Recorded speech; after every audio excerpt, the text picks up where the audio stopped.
Chinese regime will likely ramp up Taiwan coercion after Trump-Xi summit, analysts.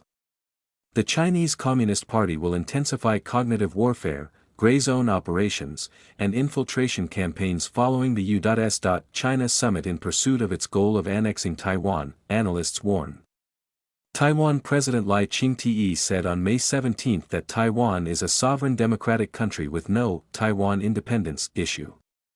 Adhering to the fact that the Republic of China and the People's Republic of China are not subordinate to each other, and insisting that sovereignty cannot be violated or annexed, is the greatest consensus among all Taiwanese people, Lai wrote in a Facebook post, according to a translation. Lai referred to the ROC, Taiwan's formal name, when speaking of the island and to the PRC when discussing the Chinese Communist regime. His remarks appear to be a response to a Fox News interview aired on May 15, in which U.S. President Donald Trump said he is not looking to have somebody go independent regarding Taiwan. However, Trump also emphasized that nothing's changed concerning Washington's policy toward Taipei. The CCP's official propaganda newspapers, including the People's Daily and Beijing Daily, quickly seized on Trump's comments to cast doubt on the United States' support for the island. Trump's public statement once again confirms that the U.S. will never, as some have fantasized, provide unconditional backing for Taiwan independence separatist forces, reads a People's Daily editorial, according to a translation. The Fox News interview was broadcast after Trump's May 14 to 15 trip to Beijing, where he met with Chinese leader Xi Jinping. Following the Trump-Xi summit, the White House released a readout describing a good meeting between the two leaders, making no mention of Taiwan. But she stressed that the Taiwan issue is the most important issue in China-U.S. relations during his talks with Trump, according to China's Ministry of Foreign Affairs official statement on May 14. Taiwan is a self-governed democracy that the CCP has never controlled but has vowed to annex by force. While Washington and Taipei lack formal diplomatic ties, their unofficial partnership is underpinned by the Taiwan Relations Act of 1979, which guarantees the island defensive arms and supports extensive commercial and cultural exchanges between the two sides. Cognitive warfare. Ken Wu, vice president of the Los Angeles chapter of the Formosan Association for Public Affairs, said Chinese state media coverage shows Beijing is twisting Trump's remarks to spread the America skepticism theory, even as the U.S. president has affirmed Washington's One China policy remains unchanged. The America skepticism theory is the Chinese regime's central narrative, framing Washington as an unreliable partner that would abandon Taiwan in a crisis. China is using such tactics to sow discord in U.S. Taiwan relations, and these efforts are drawing widespread attention, Wu told the Epoch Times. Beijing will inevitably repackage this theory in new forms, targeting audiences who do not closely follow Washington-Taipei dynamics. This calculated attempt will disrupt political circles on both sides, with the CCP aiming to raise the cost of their security cooperation, according to Wu. This will complicate the rock-solid U.S. Taiwan partnership we often speak of, as public skepticism begins to emerge in both societies, he said.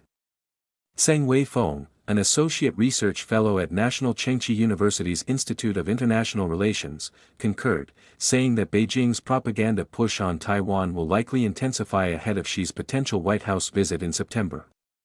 Chinese media will continuously churn out articles in the coming months to build a case that the Trump-Xi summit produced a consensus on Taiwan, Zhang told the Epoch Times. They will also broadly promote one-sided narratives across international media platforms to shift public opinion in China's favor. Deepening infiltration. Ahead of the Trump-Xi summit, Taiwan's opposition majority legislature approved a $780 billion new Taiwan dollars defense spending bill on May 8 following repeated delays. The slashed budget, just two-thirds of the $40 billion originally requested by Lai, drew a U.S. State Department warning the same day that stalling the island's military buildup amounts to a concession to the CCP, per Taiwan's Central News Agency. The CCP has refused to engage with Taiwan's Democratic Progressive Party since 2016, opting instead to penetrate Taipei's legislature as a backdoor to exert influence, pressure Wu believes will only intensify following the U.S. China leaders' meeting. Beijing will continue to lie low while nurturing proxies among political factions in Taiwan aligned with its interests, Wu said. There have also long been signs of the CCP co-opting figures within Taiwan's business, academic, and even defense sectors, meaning it is actively undermining the island's democracy through various channels. Taiwan's Mainland Affairs Council, a government agency that handles China affairs, warned in November that Beijing is escalating its infiltration targeting political parties, grassroots organizations, and military personnel. Tseng said that with Cheng Li-wan, chair of Taiwan's opposition Kuomintang, explicitly advocating for cross-strait unification, the CCP will likely align with such elements to sustain its United Front operations.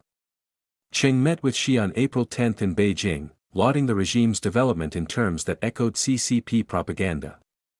Wang Huning, top-ranking CCP official in charge of Taiwan affairs, previously stated the need to firmly support pro-unification forces on the island, a directive that underscores the regime's strategic direction behind such high-level outreach, Tseng said.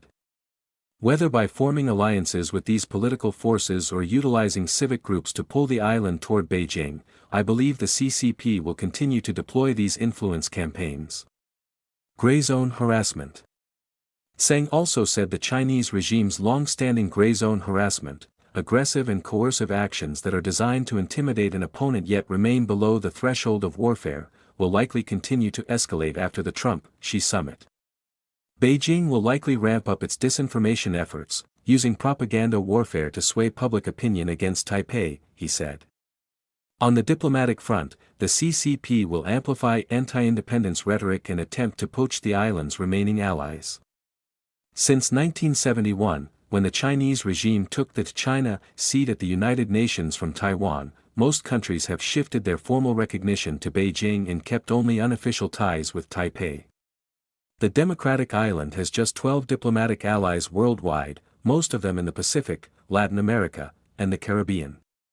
Despite lacking formal relations, Taiwan has long maintained extensive economic and technological cooperation with key international players, including the United States, the European Union, and Japan. Echoing Tseng's assessment, Wu said Beijing will not hesitate to pressure even partners without official ties to Taipei. Lithuania is a prime example. Its support for Taiwan triggered diplomatic and economic sanctions from China, and I believe this scenario will keep happening, he said. The Chinese regime's military coercion against the island will likewise persist, according to Wu. Beijing knows Washington's red line is a full-scale Chinese invasion of Taiwan, and will exploit every avenue short of that threshold, Wu said. Therefore, we can expect a surge in live-fire drills and high-frequency naval and aerial harassment near the island, posing a constant threat.